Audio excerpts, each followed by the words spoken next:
말씀 묵상을 진심으로 사모하고 또 사랑하는 목회자 여러분, 그동안 평안하셨습니까?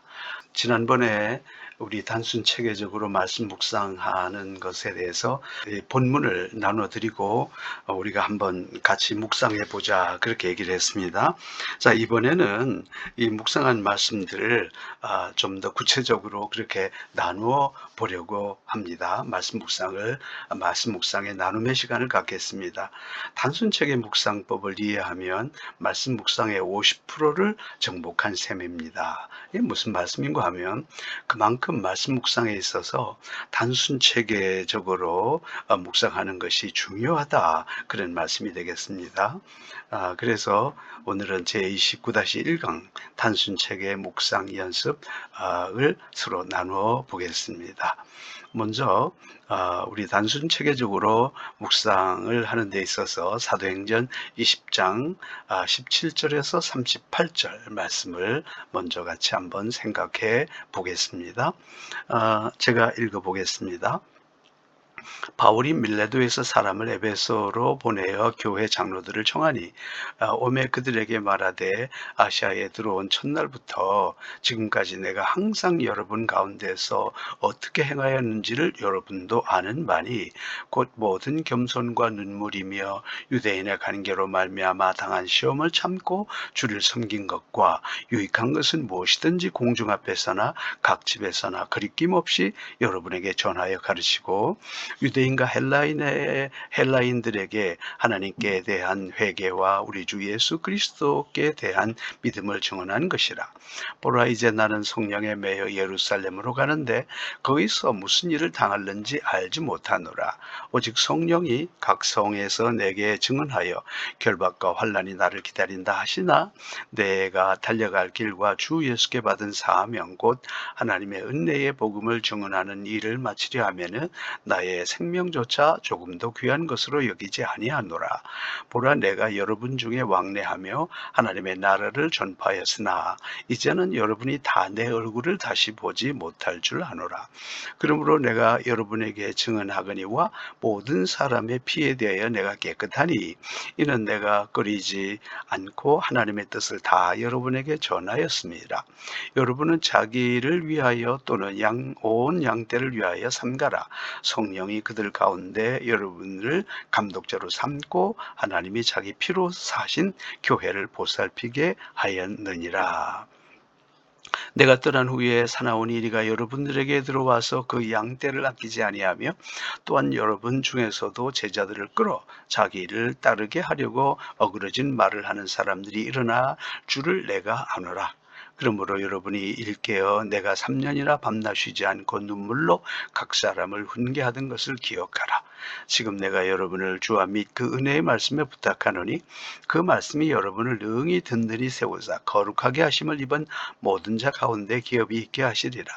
내가 아무의 은이나 금이나 의복을 탐하지 아니하였고, 여러분이 아는 바와 같이 이 손으로 나와 내 동행들이 쓰는 것을 충당하여 범사에 여러분에게 모본을 보여준 바와 같이 수고하여 약한 사람들을 돕고, 또 주 예수께서 친히 말씀하신 바 주는 것이 받는 것보다 복이 있다 하심을 기억하여야 할지니라.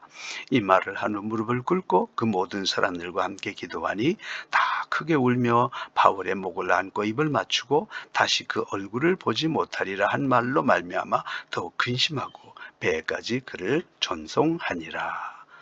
이렇게 되어 있습니다.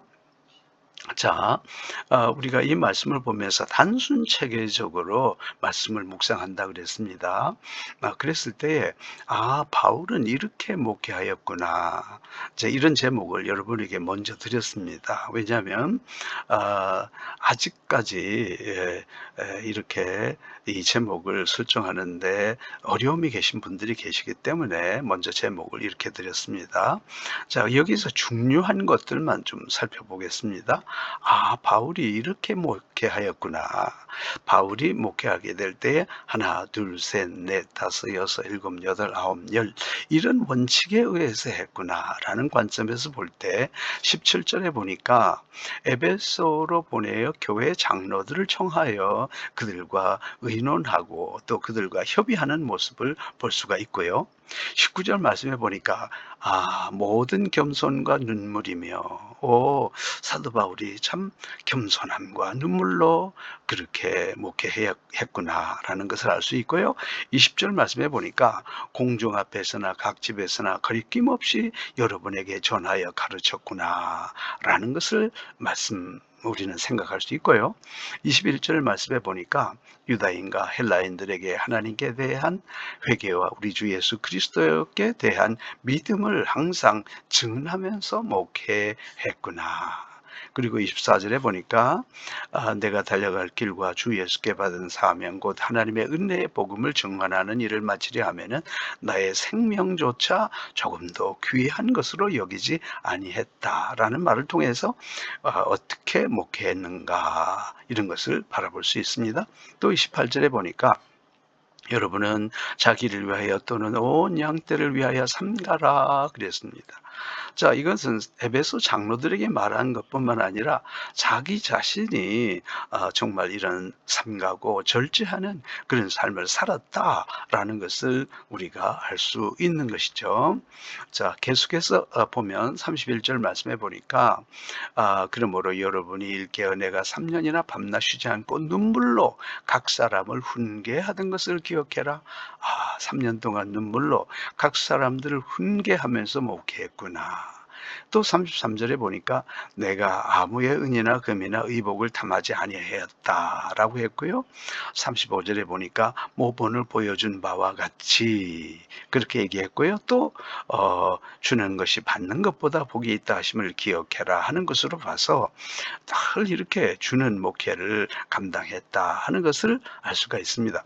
물론 이 본문 말씀을 단순 체계적으로만 보지 않아도 됩니다. 여러 가지 방법이 있지만 그럼에도 불구하고 단순 체계적으로 말씀을 볼 때 이렇다라는 것을 우리가 기억할 필요가 있습니다. 자, 조금 전체적인 도움을 주기 위해서 한번 이 말씀을 읽어보겠습니다. 사도 바울은 밀레도에서 에베소의 장로들을 다시 볼 수 없다는 생각에 에베소 장로들을 불러다가 자신이 뿌려놓은 복음의 씨앗인 양육을 부탁하고 이 양들을 대신하여 잘 보살펴 주기를 청원하면서 그가 어떻게 지금까지 목회에 임하였는지를 잘 설명하고 있는데 이를 종합하면 그의 목회관과 목회 윤리를 잘 살펴볼 수 있습니다. 그는 자신의 과거를 돌아보면서 나는 이렇게 목회했어 라고 수리하고 있습니다. 특히 37절 말씀해 보면 그가 얼마나 많은 성도들로부터 존경을 받고 있었는지 알 수 있게 되는데요. 존경받는 목회자가 되기 위해서는 다음과 같은 요소가 필요하며 우리 또한 이런 정신으로서 목회를 해야 할 것이다 라는 생각이 듭니다. 이제 조금 더 구체적으로 살펴보면 바울이 이렇게 목회하였구나. 첫 번째는 모든 일을 장로들과 상의하는 관계 중심의 목회를 했구나. 바울이 밀레도에서 사람을 에베소로 보내어 교회 장로들을 청했다. 그러니까 이것으로 봐서 사도 바울이 어떤 목회를 했는지 우리는 잘 알 수가 있는 것입니다. 두 번째로는요, 철저한 겸손과 눈물의 기도로 목회를 감당했다라는 것을 볼 수 있죠. 곧 모든 겸손과, 그러니까 또 지극한 그런 하나의 겸손한 그런 목회를 사도 바울이 감당했다는 것을 우리는 알 수 있게 되고요. 또 고통과 시험을 인내로서 견딘 그런 목회를 했구나라는 것을 알 수가 있습니다. 19절 말씀에 보면 유대인의 관계로 말미암아 당한 시험을 참고 주를 섬겨 섬긴 것과, 그래서 참 주님을 섬길 때에 그 모든 고통을 잘 참고 목회했구나라는 것을 우리는 알 수 있게 되는 것입니다. 그리고 오직 성도의 유익을 생각하면서 성도 중심의 목회를 했다라는 것을 알 수 있게 되는데, 20절 말씀에 보면 유익한 것은 무엇이든지 공중 앞에서나 각 집에서나 거리낌 없이 여러분에게 전하고 또 전하여 가르치고 라고 말을 하는데, 모든 유익한 것들, 우리 성도들에게 유익하겠다 하는 것은 무엇이든지 가르치는 그런 성도 중심의 목회를 한 것을 우리는 알 수가 있습니다. 또 어떤 사람 어떤 장소를 가리지 않고 전하는 복음 중심의 목회를 했는데, 21절의 말씀이 그것입니다. 유대인과 헬라인들에게 하나님께 대한 회개와 우리 주 예수 그리스도께 대한 믿음을 증언한 것이라. 유대인뿐만 아니라 헬라인뿐만 아니라 이방인들에게 우리 주 예수 그리스도에 대한 믿음을 내가 증언했다, 이런 말씀을 하고 있죠. 여섯 번째는 복음을 위하여 죽을 수도 있다는 순교 정신의 목회를 한 것을 알 수가 있습니다. 보라, 이제 나는 성령에 매여 예루살렘으로 가는데 거기서 무슨 일을 당하는지 알지 못하노라. 오직 성령이 각 성에서 내게 증언하여 결박과 환난이 나를 기다린다 하시나, 내가 달려갈 길과 주 예수께 받은 사명 곧 하나님의 은혜의 복음을 증언하는 일을 마치려 하면은 나의 생명조차 조금도 귀한 것으로 여기지 않는다 라고 한 것으로 봐서 그가 어떤 자세로 목회를 했는지 알 수가 있게 됩니다. 또 일곱 번째로 한 영혼을 위해서 눈물을 흘리는 기도하는 영혼 사랑의 중심의 목회를 했다라는 것을 알 수 있습니다. 31절 말씀에 보면 그러므로 여러분이 일깨어 내가 3년이나 밤낮 쉬지 않고 눈물로 각 사람을 훈계하는 것을 기억해라. 참 한 영혼을 위해서 얼마나 깊이 사랑하고 얼마나 깊이 있는 목회를 했는가 우리는 살펴볼 수 있게 됩니다. 또 여덟 번째로 물질을 의지치 않는 물질 초월적인 목회를 했구나, 그런 것을 알 수가 있게 됩니다. 내가 아무의 은이나 금이나 의복을 탐하지 아니하였고 여러분이 아는 바와 같이 이 손으로 나와 내 동행들이 쓰는 것을 충당하여. 그래서 참 어떤 자립정신으로서 특별히 참 물질을 초월한 그런 모습들을 우리는 바라보게 됩니다. 아홉 번째, 지도자로서의 절제와 경건의 목회를 했다라는 것을 알 수 있는데, 18절 말씀에 여러분은 자기를 위하여 또는 온 양떼를 위하여 삼가라. 성령이 그들 가운데 여러분을 감독자로 삼고 하나님이 자기 피로 사신 교회를 보살피게 하셨느니라. 이렇게 온 양떼를 위하여 삼가라. 이 삼가라는 말은 절제하다, 경건하다, 이런 말씀으로 우리가 받아들일 수가 있겠습니다. 또 모든 일에 모범을 보인 목회인데요. 35절 말씀에 보면 범사에 여러분에게 모본을 보여준 바와 같이 내가 여러분에게 참 모본을 보여줬다. 범사에 내가 모범되는 그런 삶을 살았다라고 말하고 있고요. 11번째는 아낌없이 나눠주는 나눔의 목회를 했다. 35절 말씀에 보면 수고하여 약한 사람들을 돕고 또 주 예수께서 친히 말씀하신 바 주는 것이 받는 것보다 복이 있다 하심을 기억하여야 할지니라. 사도 바울이 이런 정신으로 목회를 했다는 거죠. 그래서 우리도 꼭 이와 같은 정신으로서 목회하면 되겠구나, 이런 생각이 듭니다. 그래서 이 말씀을 우리 설교에 적용해 보면, 먼저 말씀의 구도를 파악해 보면 모든 일과 모든 일을 장로님들과 상의하는 관계 중심의 목회, 겸손과 눈물의 기도로 감당한 목회, 고통과 시험을 인내로서 견디는 목회, 철저한 성도 중심의 목회, 그리고 어떤 사람 어떤 장소를 가리지 않고 전하는 복음 중심의 목회, 복음을 위하여 죽을 수도 있다는 사명감의 목회, 한 영혼 중심의 목회, 물질을 의지치 않는 자립적 목회, 지도자로서의 절제와 경건의 목회, 모든 일에 모범을 보인 목회, 아낌없이 나눠주는 나눔의 목회. 그래서 말씀의 주제를 바울은 이렇게 목회하였구나 라고 정해 볼 수가 있는 것입니다.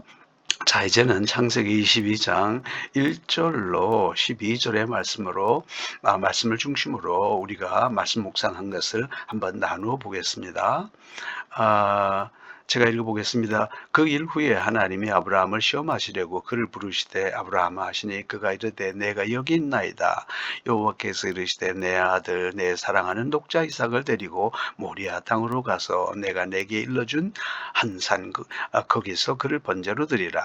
아브라함이 아침에 일찍 일어나 나귀의 안장을 지우고 두 종과 그의 아들 이삭을 데리고 번제에 쓸 나무를 쪼개어 가지고 떠나 하나님이 자기에게 일러주신 곳으로 가더니 제3일에 아브라함이 눈을 들어 그곳을 멀리 바라본지라.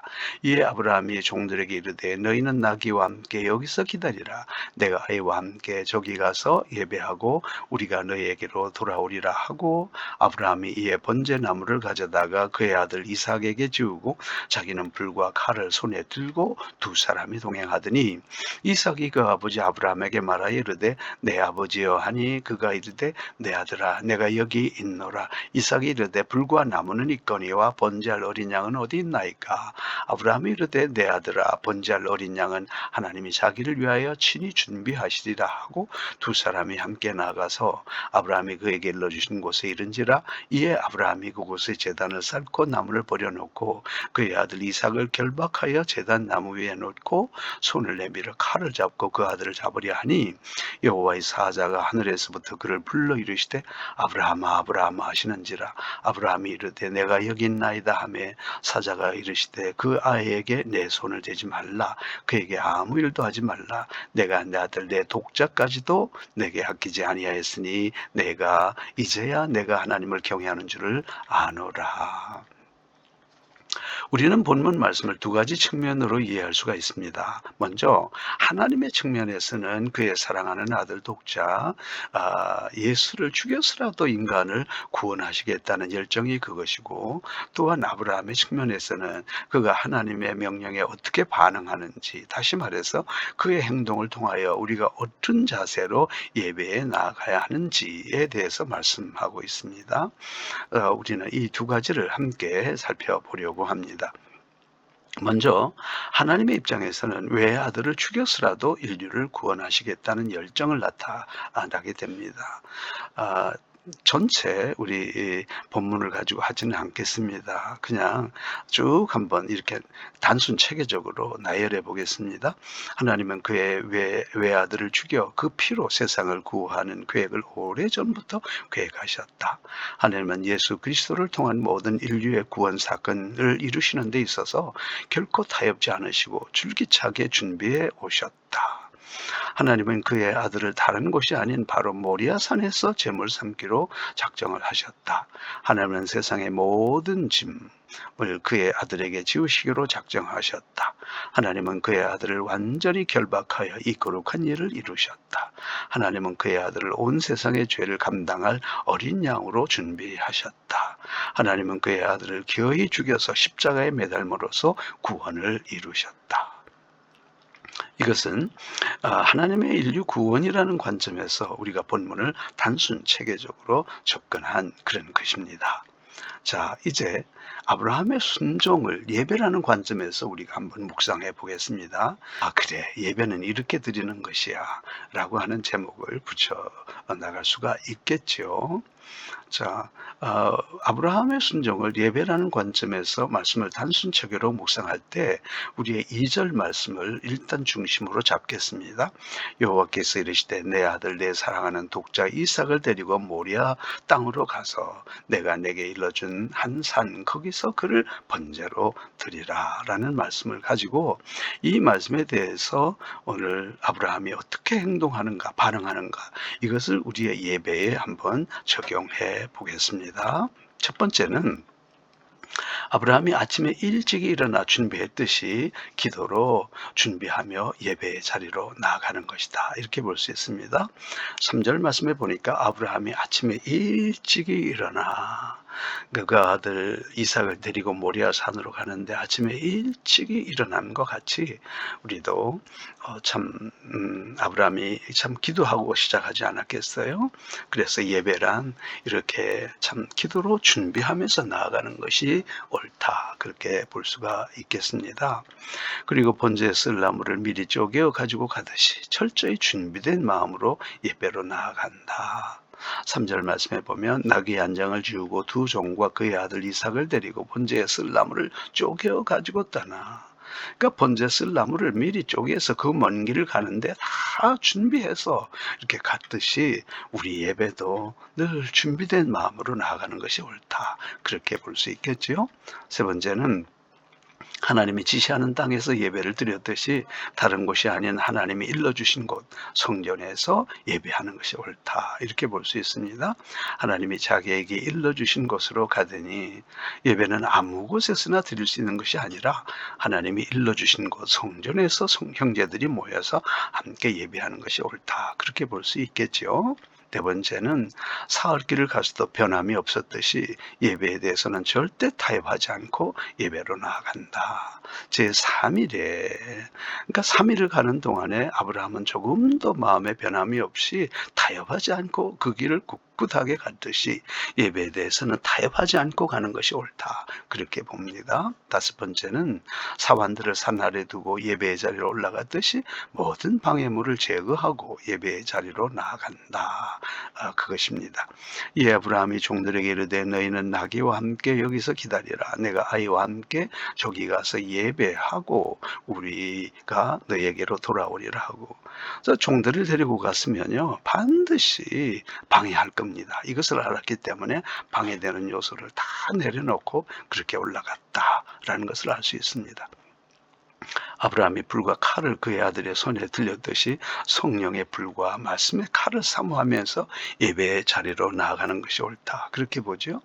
자기는 불과 칼을 손에 들고 두 사람이 동행하더니 이 예배하러 올라갈 때에 불과 칼을 손에 들었다. 그러니까 우리의 성령을 사모하면서 하나님의 말씀의 칼을 사모하면서 예배하러 올라가는 것이 옳다. 그렇게 볼 수가 있습니다. 아브라함은 그의 아들을 제물로 드렸듯이 우리 자신이 살아있는 제물이 되는 그런 예배의 자리로 나아가야 한다는 말씀입니다. 10절 말씀에 보니까 손을 내밀어 칼을 잡고 그 아들을 잡으려 하니 이게 제물로 드리라는 거예요. 다시 말해서 우리가 진실로 예배는 살아있는 제물, 우리 산 제물이 되는 그런 심정으로 나아가야 한다는 말씀입니다. 그리하여 하나님이 감동하실 수밖에 없는 예배의 자리로 나아가자. 11절 12절입니다. 여호와의 사자가 하늘에서부터 그를 불러 이르시되 아브라함아 아브라함아 하시는지라. 아브라함이 이르되 내가 여기 있나이다 하매 사자가 이르시되 그 아이에게 내 손을 대지 말라. 그에게 아무 일도 하지 말라. 내게 내 아들 내 독자까지도 내게 아끼지 아니하였으니 내가 이제야 내가 하나님을 경외하는 줄 아느라. 하나님께서 크게 감동하셨습니다. 그렇습니다. 그래서 우리의 예배가 하나님의 감동할 수밖에 없는 그런 예배 자리로 나아가야 된다라고 생각을 합니다. 그래서 설교를 쭉 이렇게 적용해 보면 말씀의 구도는요 다 읽지는 않겠습니다. 그래 참 말씀을 보면 예배는 이렇게 드리는 것이야. 마치 아브라함이 그 아들 이삭을 드리는 그런 심정으로 우리가 예배를 드려야 되겠다. 그렇게 생각해 볼 수가 있겠습니다. 이제 우리가 이제 세 번째로는 열왕기상 10장 14절 29절의 말씀을 중심으로서 단순 체계적으로 우리 말씀을 묵상한 것을 나눠보겠습니다. 읽어보겠습니다. 솔로몬의 세금의 무게가 금 666달란트여 그 외에 또 상인들과 무역하는 객상과 아라비아의 모든 왕들과 나라의 고관들에게서도 가져온지라. 솔로몬 왕이 쳐서 느린 금으로 큰 방패 200개를 만들었으니 매 방패에 든 금이 600세겔이며 또 쳐서 느린 금으로 작은 방패 300개를 만들었으니 매 방패에 든 금이 3만회라.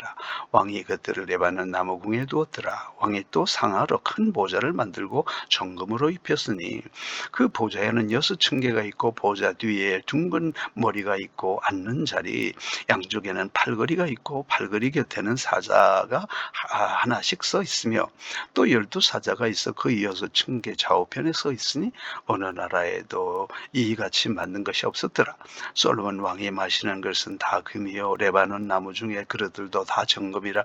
은 기물이 없으니 솔로몬의 시대에 은을 귀히 여기지 아니함은 왕이 바다에 다시스 배들을 두어 히람의 배와 함께 있게 하고 그 다시스 배로 3년에 한 번씩 금과 은과 상아와 원숭이와 공작을 실어 왔음이더라.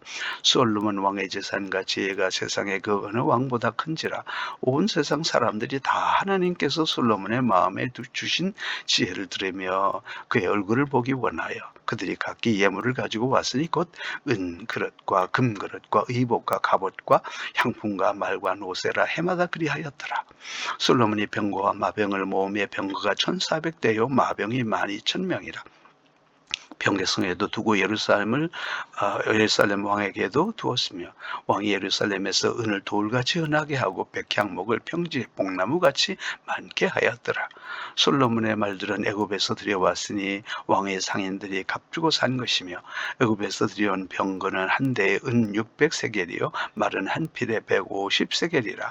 이와 같이 햇사람의 모든 왕과 아람 왕들에게 그것들을 되팔기도 하였더라. 그랬습니다. 오늘 본문 말씀은 솔로몬이 통치하는 기간 그가 얼마나 모든 면에서 탁월했으며 그의 나라가 얼마나 태평성대의 길을 걸어갔는지를 잘 보여줄 수 있습니다. 어느 하나도 부족함이 없이 완벽한 통치기관을 구축하고 이로 말미암아 태평성대를 이루었다는 것입니다. 세무면 세무, 내무면 내무, 외무면 외무, 정치면 정치, 경제면 경제, 국방이면 국방, 정말 대단한 업적을 이뤘습니다. 그렇다면 이 엄청난 소위 인간이 결코 누려볼 수 없는 이 태평성대의 원인이 무엇일까요? 그것은 대를 이어 하나님의 마음을 감동한 사람들이었기 때문에 그렇습니다. 특별히 하나님 앞에 일천번제를 드리는 그런 감동의 예배를 드린 사람입니다.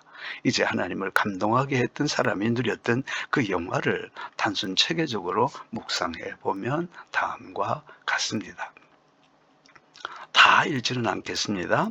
14절에 솔로몬의 세입금에 대해서 얘기하고 있고요. 16절에는 금으로 큰 방패 200개를 만들었다고 그랬고요. 18절에는 상아로 큰 보좌를 만들었다. 그렇게 얘기하고 있습니다. 22절에 왕이 바다에 다시스 배들을 두어서 무역이 일어난 것을 얘기하고 있고 23절에는 재산과 지혜가 세상에 그 어느 왕보다 큰지라 그랬습니다. 24절에 보면 솔로몬의 마음에 주신 지혜가 또 넘쳐났다고 그랬고 그의 얼굴을 보기 위해서 여러 나라에서 예물을 가지고 왔다고 그랬고 또 솔로몬이 병거와 마병을 모으며 병거가 1400대라 그렇게 얘기하고 있습니다. 이걸 한번 종합해 보겠습니다. 첫 번째는요, 엄청난 세입금을 거둬들었습니다. 솔로몬의 세입금의 무게가 금 666달란트요. 그랬어요. 왕성한 무역이 일어났습니다. 그 외에 또 상인들과 무역하는 객상과 아라비아의 모든 왕들과 나라의 고관들에게서도 가져온지라. 왕이 바다에 다시스 배들을 두어 히람의 배와 함께 있게 하고 그 다시스 배로 3년에 한 번씩 금과 은과 상아와 원숭이와 공작을 실어 왔습니다. 얼마나 왕성한 무역이 일어났는가 볼 수 있겠죠. 세 번째는 튼튼한 내무입니다. 내무가 튼튼해야 되겠죠. 솔로몬 왕이 쳐서 느린 금으로 큰 방패 200개를 만들었으니 매 방패의 등금이 600세겔이며 또 쳐서 느린 금으로 작은 방패 300개를 만들었으니 매 방패의 등금이 3만에라. 왕이 이것들을 레바논 나무 중에 나무 궁에 두었더라. 그러니까 큰 세금을 거두렸을 뿐만 아니라 이런 것으로 인해서 아주 나라가 부유한 그런 내무적인 관계를 우리는 살펴볼 수 있습니다. 경제적으로 어떻습니까?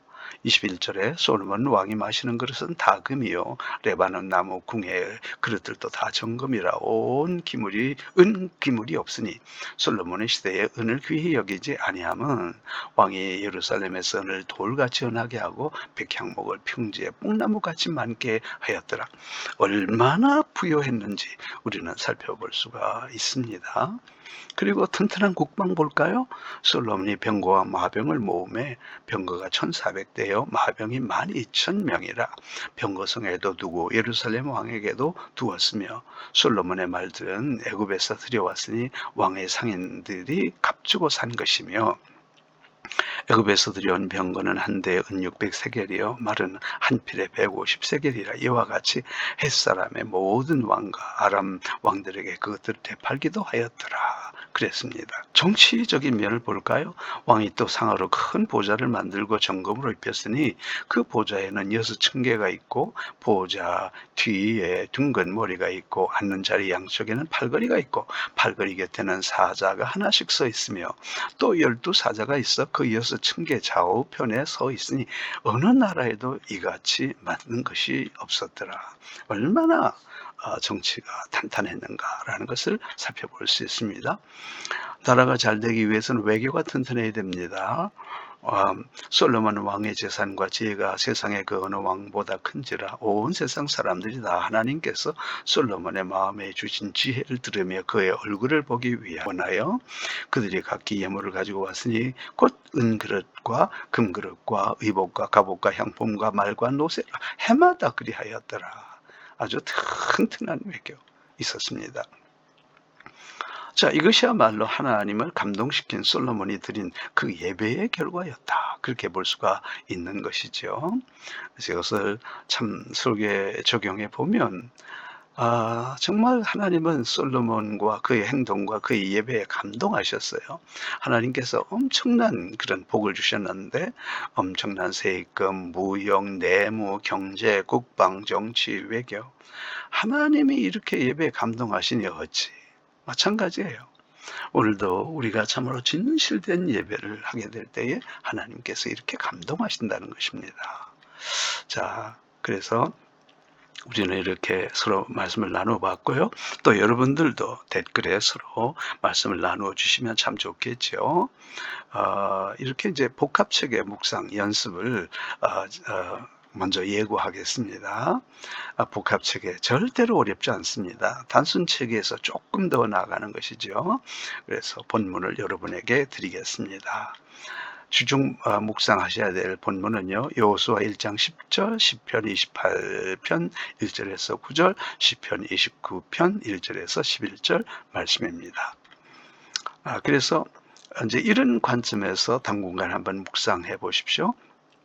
내 민족의 운명이 바로 너에게 달렸기에 극도의 불안과 답답함 가운데서도 주를 의지하고 기도하였더니 온 땅에 가득한 하나님의 소리를 들어보라.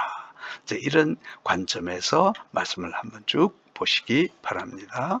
한 주간 말씀을 잘 묵상하시고 다음 주에 묵상한 말씀을 서로 기쁨으로 나누어 보시기를 바랍니다. 한 주간 평안하십시오. 감사합니다.